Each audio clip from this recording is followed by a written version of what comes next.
नमस्कार, सुप्रभात, जय हिंद साथियों। आज की इस क्लास में हम लोग क्लास 10th की प्रश्नावली नंबर 7.1 कंप्लीट करने वाले हैं। पिछली क्लास में हम लोगों ने प्रश्न संख्या 6 तक पढ़ लिया था। आज हम लोग 7वें प्रश्न से शुरू करेंगे और पूरी की पूरी एक्सरसाइज उसे कंप्लीट करेंगे। तो देखिएगा 7वें प्रश्न में क्या कहा गया है कि अक्ष अक्ष पे कोई बिंदु स्थित है जो कि कोऑर्डिनेट दिए गए हैं 2, 2 और -5 और 2 -2 और 9 से समदूरस्थ है। सबसे पहले आपको पूरा प्रश्न समझ में आना चाहिए, इसीलिए हम लोग समझेंगे कि समदूरस्थ का अर्थ क्या होता है। समदूरस्थ मतलब दोनों बिंदुओं से समान दूरी पर स्थित है। समदूरस्थ का अर्थ क्या होता है? समान दूरी पर स्थित होना।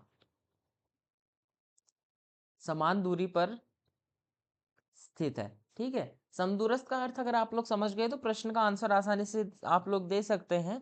तो देखिएगा, आप लोगों को ऐसे मान लीजिए कि मैं एक सरल रेखा में समझाता हूँ। ग्राफ में होगा ये सब तो पॉइंट वगैरह, लेकिन मैं समझाता हूँ आपको एक रेखा पे हूँ। ठीक है, चलिएगा, मान लीजिए यहाँ पे हमारा एक कोऑर्डिनेट है पी वाला, कौन सा? 2 और -5, 2 और यहाँ पे फिर हमें स्पेस नहीं मिलेगा, थोड़ा ऊपर लिखते हैं ना।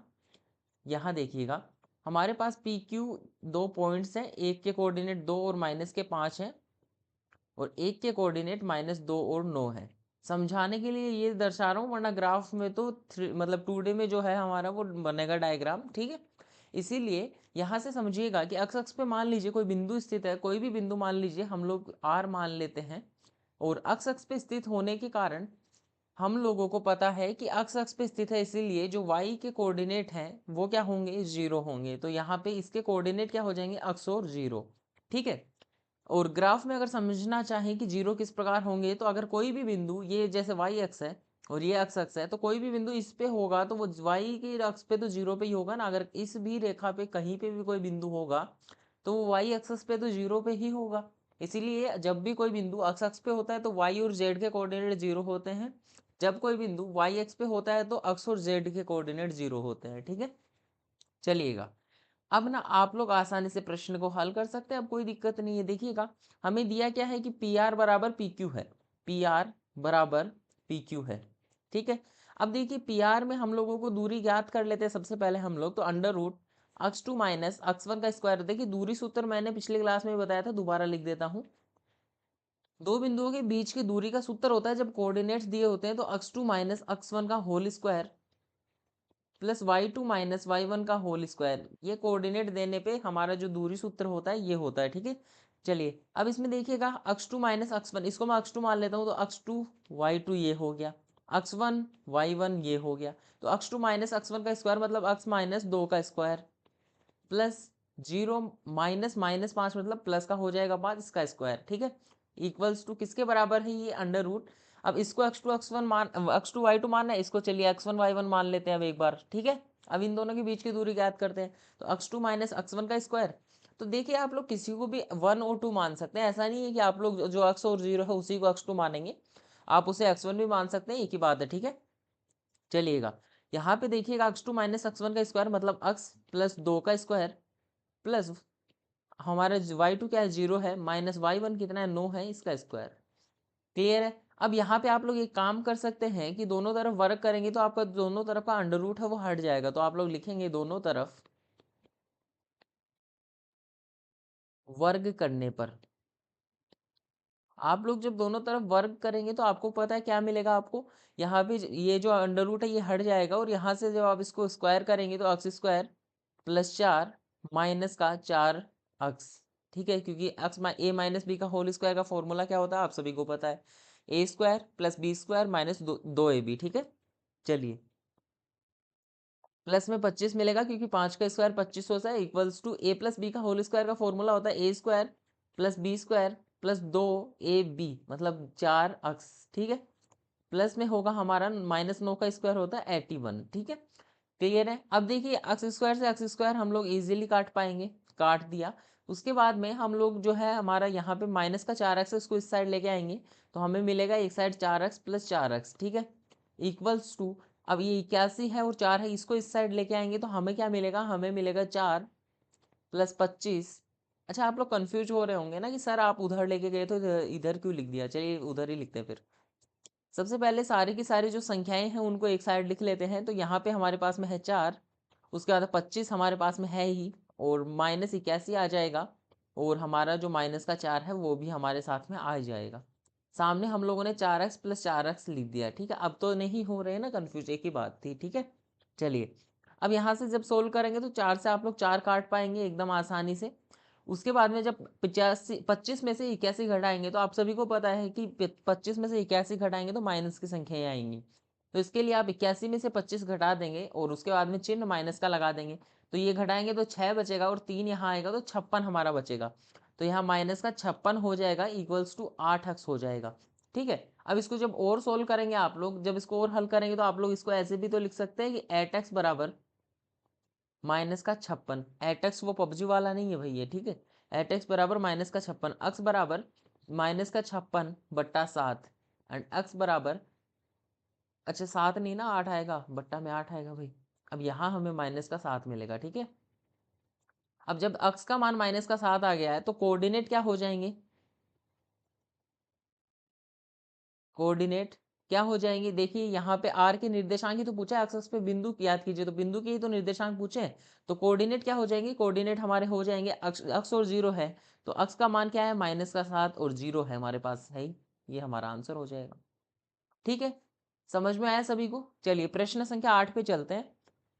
लेकिन अब प्रश्न संख्या 8 पे बढ़ने से पूर्व मैं आप सभी को बता दूं कि अगर आप लोग इस चैनल पे नए हैं तो चैनल को सब्सक्राइब कर लीजिएगा। क्लास में अगर सारे प्रश्न आपको समझ में आ जाएं तो उसके बाद में क्लास को लाइक कर दीजिएगा और शेयर भी कर दीजिएगा क्लास को अपने क्लासमेट के साथ में। चलिए शुरू करते हैं, 8वां प्रश्न पढ़ते हैं। क्या दिया है देखिए, y का वह मान ज्ञात कीजिए जिसके लिए बिंदु 2 दिए गए हैं, p बराबर 2 और -3, और q का मान दिया गया है, कोऑर्डिनेट दिए गए हैं 10 और y, इनके बीच की दूरी 10 मात्रक है, ठीक है साहब समझ गए। देखिएगा हमें दोनों के बीच की दूरी बराबर दी गई है, तो हम एक तरीके से एक छोटा सा डायग्राम बना लेते हैं। क्यू यहाँ पे है, पी के कोऑर्डिनेट 2 और -3 है, क्यू के कोऑर्डिनेट 10 और वाई है, और इनके बीच की जो डिस्टेंस है वो 10 दी गई है, यही तो कहा गया है प्रश्न में, ठीक है। अब देखिए दूरी का आपको फॉर्मूला पता है कि दूरी का फॉर्मूला क्या होता है, यहाँ देखिए दूरी बराबर आप सभी को पता है under root x2 minus x1 का square plus y2 minus y1 का स्क्वायर, ठीक है। अब देखिए इसको आप लोग x2 y2 भी मान सकते हैं, y2, ठीक है, और इसको आप लोग x1 y1 मान सकते हैं, या फिर इसको x2 y2 मान लो, इसको x1 y1 मान लो, एक ही बात है, किसी को कुछ भी मान सकते हैं, आंसर नहीं बदलने वाला, ठीक है। तो आप लोगों ने मान लिया किसी को कुछ भी, ठीक है। अब देखिए दूरी 10 मात्रक दी गई है, तो दूरी का मान 10 हो गया, बराबर under root x2 minus x1 का स्क्वायर, तो x2 10 माना था हमने, तो 10 माइनस 2 का square plus y2 minus y1 का स्क्वायर, y -3 होगा तो एक बार प्लस का हो जाएगा स्क्वायर, ठीक है। अब देखिए इसको जब सोल्व करेंगे तो हम लोगों को क्या मिलेगा, 10 बराबर अंडर रूट, यहाँ हमारे पास में 8 बचेगा, 8 का स्क्वायर 64 हो जाएगा, प्लस y प्लस 3 का स्क्वायर हो जाएगा Y square plus 3 3 9 plus 6y, ठीक है। अब मैं अंडर रूट हटाऊंगा तो दूसरी साइड दोनों तरफ मतलब वर्ग करूंगा, ठीक है, दोनों तरफ वर्ग करने पर, जब दोनों तरफ मैं वर्ग करूंगा तो मुझे क्या मिलेगा, मुझे देखिए इधर 10 का स्क्वायर मिलेगा, 10 का स्क्वायर 100 हो जाएगा, इक्वल्स टू सामने जो अंडर रूट है वो हट जाएगा, तो वाई स्क्वायर हमारे पास में पहले से ही है, और उसके बाद में प्लस में 6y भी हमारे पास में है, और प्लस में हमारे पास में 73 भी मिल जाएगा, ठीक है। अब आप लोग क्या करेंगे, अब आप लोग करेंगे 100 को इधर लेके आएंगे, माइनस में हो जाएगा 100, तो आपको मिलेगा y square plus 6y plus 73 minus 100 equals to 0, ठीक है। तो y square plus 6y minus 27 equals to 0, clear है। अब देखिए अब आपको एक द्विघात समीकरण बनती दिख रही होगी, एक द्विघात समीकरण बन रही है, इसमें आप लोग क्या कर सकते हैं, इसमें आप लोग y का मान निकालेंगे, सॉल्यूशन निकालेंगे, तो देखिएगा इसके टुकड़े करेंगे हम लोग, और टुकड़े करना मैंने आपको सिखा रखा है, अगर आपको वापस से सीखना है तो कमेंट सेक्शन में जरा जाके आप लोग फैक्टर नाम टाइप कर दीजिएगा, तब मैं समझ जाऊंगा कि आपको सीखना, तो मैं सिखा दूंगा, ठीक है। चलिए यहाँ समझिएगा कि हम लोग टुकड़े करेंगे, तो हम लोग टुकड़े ले सकते हैं कि Y square plus 9y minus के 3y माइनस के 27, ये टुकड़े हो जाएंगे इसके। y कोष्टक में बचेगा y प्लस 9, यहाँ -3 कॉमन लेंगे तो कोष्टक में बचेगा y प्लस 9। अब देखिए यहाँ समय बर्बाद नहीं करेंगे, मैं आपको फैक्टराइजेशन करना नहीं सिखा पाऊंगा, क्योंकि फिर समय ज़्यादा हो जाएगा और हर जगह काम में नहीं लिया जाता ना, जिस जैसे हमने पिछली क्लासेस की था उनमें एक टॉपिक आया था, एक प्रश्नावली में मैंने पूरा पढ़ाया था आपको कि टुकड़े किस प्रकार से किए जाते हैं, आपको किस प्रकार से हल करना है। ठीक है, चलिए यहाँ देखेंगे y-3 और यहाँ देखेंगे y+9 इक्वल्स टू 4। तो यहाँ मिलेगा y बराबर 3 मिलेगा और यहाँ हमें मिलेगा y बराबर -9। तो हमारा y का जो मान है वो 2 आ जाएंगे, कौन से, y बराबर 3 और y बराबर -9। क्लियर है, दोनों दो मान हमारे पास में आ गए। अब आप लोग बोलेंगे कि सर है ना दो मान कैसे आए, तो इसको मैं जरा डिटेल में अगर समझाना चाहूँ तो समझा तो सकता हूँ, बट आप समझ पाएंगे कि नहीं पाएंगे वो मुझे नहीं पता। मैं ट्राई कर लेता हूँ, जरा थोड़ा मुझे ब्लैंक स्पेस चाहिए, जरा रुकिएगा जी। हमारे पास में स्पेस है ना, यहाँ समझाता हूँ, देखिएगा। देखिए हमेशा यहाँ पे मैं आपको एक ना ग्राफ बना के सिखाता हूँ कि आप लोग बोलेंगे सर पॉइंट तो एक था लेकिन ऐसे तो 2 पॉइंट बनेंगे, तो ऐसे कैसा हुआ। देखिएगा अब आप लोग खुद बोलेंगे हाँ सर आ गया समझ में। देखिएगा हमें 2 पॉइंट दिए गए थे, एक तो 2 और -3 था। ठीक है, 2 और -3, तो एक तो मान लीजिए यहाँ 1 है और यहाँ 2 है। ठीक है, और -3 का तात्पर्य हो गया 1 2 और 3। तो पॉइंट लगभग यहाँ था, जो हमारा पी पॉइंट था वो। ठीक है, पी पॉइंट जो था वो लगभग यहाँ था हमारा 2 और -3। उसके बाद में हमारा जो क्यू पॉइंट आया वो 10 और 3 आया एक तो, और एक 10 और -9 आया। तो एक तो 10 और 3 आया, तो देखिए 10 हमारा यहाँ आएगा, 3 4 5 6, 6 के बाद में यहाँ पे 7 8 और बढ़ाना पड़ेगा आगे 9 10। 10 यहाँ पे आ गया और 10 के बाद में क्या था, 10 और 3 था। तो यहाँ पे 10 और 3 ऊपर की साइड आएगा, तो 3 आएगा, 1 2 और 3। लगभग जो पॉइंट है वो आपका यहाँ आपको मिलने वाला है। ठीक है, लगभग आपको यहाँ आपका पॉइंट मिलने वाला है, क्यू पॉइंट 10 और 3 वाला। क्लियर है, अब देखिएगा, अब आप लोगों को यहाँ पे दूसरा पॉइंट भी दिख रहा होगा, दूसरा पॉइंट है 10 और -9। ठीक है, 10 और -9। तो अब आप लोग कैसे करेंगे, अब आप लोगों को पता है कि -9 नीचे की साइड होता है। यहाँ पे हम लोग 3 ले चुके हैं, चौथा, पांचवा, छठा, सातवां, आठवां और 9।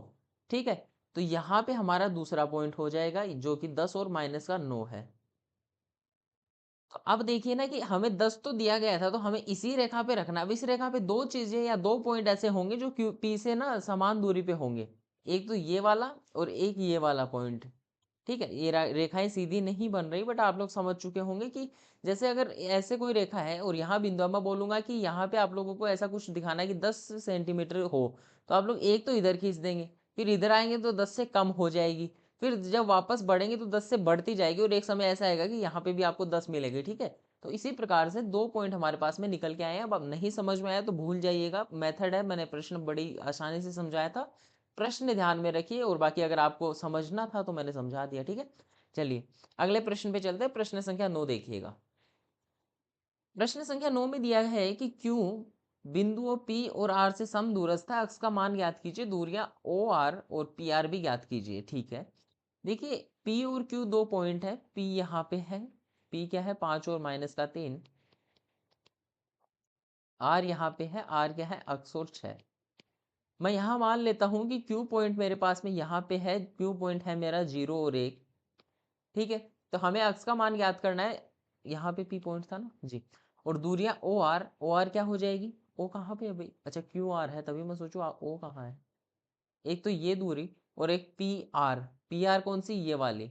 तो ये दूरी आपको ज्ञात करनी है। ठीक है, लाइंस सीधा नहीं बनती ग्राफिक टैब में, इसीलिए दिक्कत हो रही है, वरना तो और आसानी से समझ पाते आप लोग। ठीक है, हमें ये दूरियां भी ज्ञात करनी है। तो देखिए हम लोगों को दिया क्या है कि क्यू बिंदु P और QR से समदूरस्थ है, तो हमें पता है कि PQ बराबर QR है, सीधी सी बात है। तो हम लोग निकालते हैं अक्ष का मान, तो हम लोग क्या करेंगे, PQ ज्ञात करेंगे सबसे पहले, अंडर रूट x2 - x1 का स्क्वायर, तो 5 - 0 का स्क्वायर प्लस -3 - 1 का स्क्वायर, ये बराबर है किसके, क्यू आर के। तो क्यू आर क्या है, क्यू आर में हम लोग लिख सकते हैं x - 0 का स्क्वायर प्लस 6 - 1 का स्क्वायर। ठीक है, अब आप लोग सोल्व करेंगे, दोनों साइड वर्क करेंगे। अब मैं लिख नहीं रहा कि दोनों साइड हमने वर्क किया है, डायरेक्ट करते हैं। ठीक है, यहाँ पे 25 बनेगा, यहाँ पे हमारा 16 बनेगा, बराबर में हमारा x स्क्वायर बनेगा, और यहाँ पे 36 बनेगा। जब काटेंगे 36 से 16, तो हम लोग कितनी बार काट पाएंगे, ये ऐसा कैसे बन रहा है, रुको दोबारा देखते हैं एक बार, कहीं गड़बड़ तो नहीं हुई। 5 का स्क्वायर 25 हो गया, -4 होगा, 4 का स्क्वायर 16 हो गया, x स्क्वायर पहले से विद्यमान है, और उसके बाद में हम लोगों के पास में 6 और -1 मतलब 5 बनेगा, तो 5 का स्क्वायर 25 होगा ना, तभी मैं सोचूं कि ऐसा कैसे हो सकता है 25। ठीक है, अब 25 से हम लोग 25 काट सकते हैं, तो अक्स स्क्वायर बराबर क्या होगा 16, अक्स बराबर क्या होगा 4 हो जाएगा। अक्स का मान क्या आ गया 4 आ गया, तो आर का जो कोऑर्डिनेट है वो 4 और 6 हो गया। तो सबसे पहले तो आप लोगों का आंसर, पहला आंसर तो क्या आ गया कि अक्स का मान 4 होता है। उसके बाद में हमें दूरी ज्ञात करनी है क्यू आर, क्यू आर दूरी ज्ञात करनी है, तो यहाँ आप लोग लिखेंगे कि क्यू आर बराबर under root x two minus x one का स्क्वायर मतलब 4 माइनस 0 का स्क्वायर प्लस 6 माइनस 1 का स्क्वायर। ठीक है, अब इसको सोल्व करेंगे तो यहाँ पे आपको मिलेगा 4 का स्क्वायर 16 और यहाँ 5 का स्क्वायर 25। अब आपको मिलेगा अंडर रूट, इसको जब आप लोग जोड़ेंगे तो 15 जोड़ने पे आपको 40 और 1 41, तो अंडर रूट 41 आपका क्यू आर की वैल्यू आएगी, जो कि आपका दूसरा आंसर हो जाएगा। अब आपको पी आर भी फाइंड आउट करना है, 3 प्रश्न दिए हैं एक ही प्रश्न में, तो पी आर ज्ञात करना है। पी आर ये हो गया, इसके बाद में इसमें आप लोगों को ज्ञात करना है, तो x two minus x one रख दो। तो देखो मेरा सिंपल सा फंडा है कि अक्स टू उसी को मानो सबसे पहले जो बड़ा हो। ठीक है, दूसरे में तो मैनेज कर लेंगे, लेकिन अक्स टू उसी को मानो जो बड़ा हो। जैसे इसमें 5 और 4 है, तो मैं ट्राई करता हूँ हमेशा कि 5 माइनस 4 लिखूँ, ताकि मुझे माइनस के झंझट से नहीं गुजरना पड़े। ठीक है, उसके बाद में y two minus y one का स्क्वायर, तो वाई टू माइनस का 3 है, माइनस का 6 का स्क्वायर। अब इसको सोल्व करेंगे, अंडर रूट यहाँ पे आपको 1 मिलेगा और यहाँ 9, 9 9 81, और यहाँ आपको अंडर रूट 82 मिलेगा, आपका आंसर होगा। ठीक है, तो ये आपका आंसर आया, और किसी को आई होप कोई दिक्कत नहीं होगी। बहुत ही आसान सा प्रश्न था, हम लोगों ने आसानी से हल कर लिया, कोई दिक्कत नहीं हुई। ठीक है, चलिए आगे बढ़ते हैं। प्रश्न संख्या 10 है, तो देखिएगा, हाँ है, देखिएगा कि अक्स और वाई में एक ऐसा संबंध याद करना है हम लोगों को कि बिंदु दिया है, वो बिंदु 3 और 3 6 और -3 4 से समदूरस्थ हो।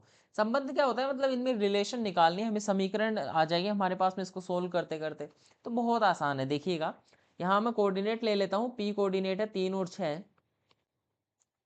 ठीक है, और यहाँ पे अच्छा पी नहीं दिया ना, तो आप डायरेक्ट कोऑर्डिनेट रखिए। ठीक, और यहाँ कोऑर्डिनेट आ जाएगा -3 और 4। ठीक है, अब यहाँ पे मैं मान लेता हूँ कि अक्स और वाई मेरा बिंदु है, और ये समदूरस्थ मतलब ये दूरी और ये दूरी, मतलब ये वाली दूरी और ये वाली जो दूरी है ये दोनों समान होंगी, तो मैं समान रख देता हूँ दोनों को। तो यहाँ पे अक्स टू माइनस अक्स वन का स्क्वायर, तो अक्स -3 का स्क्वायर प्लस वाई -6 का स्क्वायर, और अंडर रूट है ही पहले से भाई, बराबर इधर भी यही घटना घटेगी, तो अक्स -3 का स्क्वायर तो प्लस का 3 हो जाएगा, प्लस वाई -4 का स्क्वायर। ठीक है, अब इतनी बात समझा चुका हूँ, आप अंडर रूट हटा सकते हैं दोनों साइड, क्योंकि वर्क करेंगे दोनों साइड तो अंडर रूट आसानी से हट जाएगा। ठीक है, अंडर रूट मैंने हटा दिया। अब आप लोग इनका उनको स्क्वायर करके खोलोगे तो देखिएगा, अक्स स्क्वायर प्लस 3 3 9, फिर माइनस का 2 ab मतलब 3 दूनी 6x। ठीक है, प्लस वाई स्क्वायर प्लस का 36, फिर माइनस का 12y, बराबर में क्या आएगा अक्स स्क्वायर प्लस 9 प्लस का 6y plus Y square plus का 16 प्लस का 8y, माफ कीजिए माइनस का 8y है। ठीक है, अब आप लोगों को पता है कि अक्स स्क्वायर है, इससे अक्स स्क्वायर कट जाएगा, वाई स्क्वायर से आप लोग वाई स्क्वायर काट देंगे, 9 से आप लोग 9 भी काट सकते हैं, और कुछ कटेगा, और कुछ काट सकते हैं क्या, नहीं काट सकते आई थिंक, है ना। चलिए अब आप लोग देखिए, ये सारी चीज़ों को एक साइड कर लीजिए, तो यहाँ माइनस का 6x है, माइनस का 6x लिख दिया, या माइनस का 12y है, माइनस का 12y लिख दिया। उधर माइनस प्लस का 6y था, तो इधर लेके आएंगे माइनस का 6y होगा, उधर माइनस का 8y, ऐसे कैसे हुआ, यहाँ अक्स आएगा ना, हाँ यहाँ अक्स आएगा भाई। ठीक है, तो यहाँ हमारे पास में माइनस का 6 अक्स आएगा, और फिर प्लस का 8y आएगा। उसके बाद में दो हमने ले लिया, इधर प्लस का 36 बचा, और प्लस का 16 इधर आएगा, माइनस का 16 बनेगा बराबर 0। और भी ज़्यादा हल करेंगे इनको, तो माइनस का 12x यहाँ पे आपको मिलने वाला है, और यहाँ पे आपको माइनस का 4y मिलने वाला है, प्लस में आप लोगों को यहाँ पे 16 घटाने में 20 मिलने वाला है, बराबर में 0। अब मैं माइनस का 4 कॉमन ले सकता हूँ पूरी इक्वेशन से, तो माइनस का 4 कॉमन लूंगा, तो यहाँ पे बनेगा 3x, यहाँ पे बनेगा प्लस का y, और यहाँ बनेगा माइनस का 5 बराबर 0। जब माइनस का 4 इधर जाएगा तो ये 0 बन जाएगा, तो यहाँ बनेगा 3x प्लस वाई बराबर 5, जो कि हमारा इक्वेशन है किसमें, अक्स और वाई में। तो ये हमारा संबंध आ गया, आंसर आ गया हमारा। ठीक है, तो समझ में आया होगा आप लोगों को आई होप, और उम्मीद ही कर सकते हैं, अभी ऑनलाइन क्लास में तो कैसे पूछ लूंगा कि समझ में आया कि नहीं आया। बाकी अगर समझ में आ गया हो तो कमेंट में बता दीजिएगा, नहीं समझ में आया तो लिख दीजिएगा कि हमें सर ये प्रश्न नहीं समझ में आया। और मिलते हैं आप लोगों से कल, चैनल को सब्सक्राइब कर लीजिएगा। चलिए धन्यवाद।